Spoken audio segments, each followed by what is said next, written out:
তা আপনি যেখানে যে যে যে দলই আপনি করেন, আপনি তো মুসলমান, খুব করে বুঝে নেন। আপনি যে দলই করেন, আমরা সকলেই মুসলমান।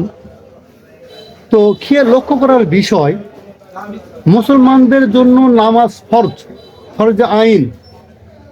আপনি যেই দল করেন, আমি বলবো না কোন দল করছেন আপনি, আপনার ওই দলে যে মাইকে যে মিটিং হচ্ছে, ওই মাইকে কি আজান হয়?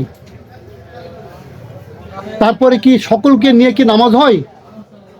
তাহলে যে নেতা, যে সহকর্মীরা আপনাকে নামাজের জন্য আহ্বান করে না, ভালো মানুষ হওয়ার জন্য আহ্বান করে না, আপনি একজন বিবেক মানুষ হয়ে কিভাবে নামাজ ফৌত করে আপনি সঙ্গ দিবেন বলেন? চিন্তা করার বিষয়টা। আপনার দেমাগকে আপনার ইমানের কাছে প্রশ্ন করেন। এই জন্য ভাই, আমরা সত্যকে জানার চেষ্টা করব, ভালোকে ভালো জানবো, খারাপকে খারাপ জানবো। তবেই তো আমরা আল্লাহ তাআলার বান্দা হিসেবে আল্লাহ তাআলার কাছে স্বীকৃতি পাবো। আসসালামু আলাইকুম।